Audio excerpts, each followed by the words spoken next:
Hey guys, what's up? Welcome back to a new video. My name is Isaiah Newton, and today we will be reading a chapter from my book, The Collective Forsaken Faith. So for those of you who don't know, I recently came out with my own novel, and it follows the story of this character Avi as he traverses this mysterious town called New Haven, as he tries to uncover the mysteries of this mysterious church called Lupus Dei.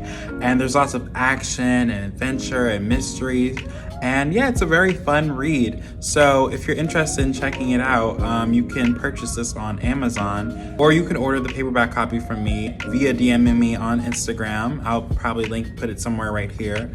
And yeah, it's a very fun read, so I definitely suggest checking it out. But today we're going to read the first chapter because I was just thinking, like, for those of you who are interested but don't know whether or not to get it, I'm just gonna give you a little taste of what you're missing out on. So yeah. But before we get into the video, I would like to ask everyone to please like and subscribe and hit the bell notification so you can be notified on all my recent uploads. Alright, without further ado, let's get into it. The Collective Forsaken Faith, written by Isaiah Newton. Chapter 1. Hell hath no fury like a sister scorned. I sat at my desk in the heart of the Magi, the secluded country where collectives, superhumans who each possess a unique ability or manifex, resided. The walls were adorned with intricate murals depicting the history of our kind, and the air was thick with the hum of energy that powered the nation's many wonders. Despite the beauty that surrounded me, my mind was restless, consumed by the task at hand. Great Gaia, I muttered to myself, frustration creeping into my voice. Why is nothing I write down good enough? At that moment, Marina, my closest friend and confidant, crossed the room and placed a gentle hand on my shoulder. Give yourself a break, Avi, she urged, concern etched on her face. You've been working tirelessly on doing the preparations for your farewell party, and now you're trying to write a farewell speech too? It's no wonder you're feeling overwhelmed. I'm still scratching my shell as to why you even volunteered to write a farewell speech, my pet turtle Atlas chimed in from his perch on my desk. Could it be that you're thinking of leaving a Magi for good? No, of course not, I responded, still looking down at the paper. It's just that I've never left the Magi outside of welcoming in new collectives, and I don't want to give my family any reason to worry, I explained. Although I'm fairly certain my sister will do that no matter what I do. I sighed. Yeah, she's certainly been taking her new position as High Commander a little too seriously, if you ask me, Atlas agreed. You're telling me, I replied. The other day I caught her polishing her medals and having a full-on conversation with them. I'm fully convinced they're her best friends. But don't get me wrong, I'd much rather have her be attached to her medals than to me. Ever since she found out I was planning on leaving country by myself, she's been stuck to my side like flypaper. It's been driving me nuts. Well, I wouldn't have to worry so much if you two would quit making light of everything, Adeline interjected. Her words were sharp and there was a hint of anger in her voice. Ada! I squawked as I sprung out of my seat. How long were you standing there? I asked, hoping she didn't just hear our conversation. Long enough to tell that you're ill-prepared for traversing amongst the humans on your own. Well, it's a good thing you don't have the final say in that, High Commander, I retorted, crossing my arms. And besides, I'm not going alone. Atlas is coming with me. Ada took a quick look at Atlas, who is now the size of a small action figure. Ah, right. Do me a favor, Avi. When you travel into the human countries, please refrain from bringing back any more strays. Atlas couldn't help but roll his eyes at Ada's remark. Moving along, have you finished your farewell speech? She questioned, approaching closer to the paper. Almost, I announced, just barely interrupting her. Just needs a few added touches. More like a few added senses, Atlas jokingly uttered to Marina. What? Ada snapped at Atlas, overhearing him. Let me see what you have. No, I protested, clutching the paper close to my chest. It's for my eyes only. I wasn't asking, Ada retorted, grabbing onto the paper.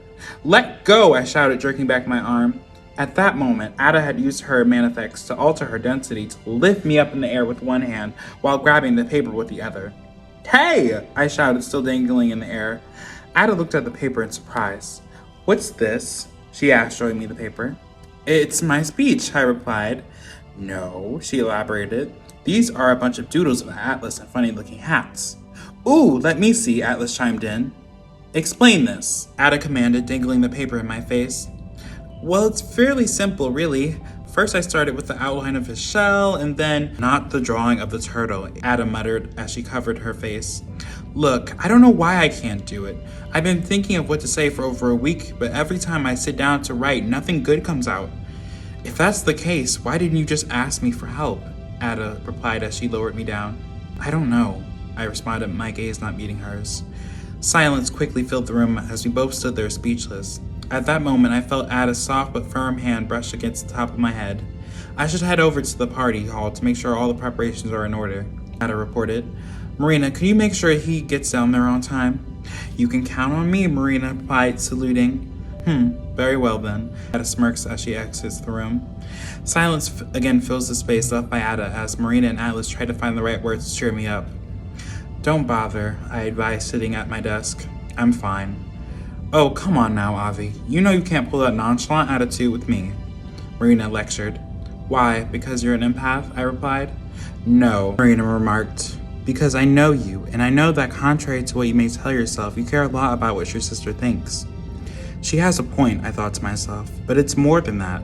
Ever since I could think, I carried around this enormous pressure to act and behave a certain way, and it's all because of my past incarnation. But before I could finish my thought, I was promptly interrupted by Marina telling me to get dressed. We need to leave in 10 minutes if you want to make it on time, she beckoned as she handed me my clothes I picked out earlier. A plain black suit with a white dress shirt, a black tie, black dress shoes, and a black belt was a safe and predictable choice, but it was also incredibly boring. But I knew that it was what everyone was expecting. I sighed, knowing that there was no way to avoid the gathering. I felt unprepared and anxious. Maybe I just needed to find the right accessory to complete my outfit, I thought. That's when I remembered the pocket square I made the other day. Quickly rummaging through my drawers, I pulled it out and was awestruck by its impeccable gold circle pattern. At that moment, the outfit had a glimmer of hope. This is perfect, I cheered to myself as I got dressed. I couldn't help but think about how my past incarnation, Lyra, had influenced my present. It seemed like no matter how hard I tried, I couldn't shake off the weight of my grandmother's achievements and the expectations that came with them. But I knew that dwelling on the past wouldn't help me in the present, so I took a deep breath and followed Marina out the door, ready to face whatever challenges lay ahead. Alright guys, that was the end of chapter 1. I hope that you enjoyed that and that hopefully that made you want to purchase a copy of this for yourself. Let me know what you think in the comments below, and please give this video a like and subscribe for more. Bye!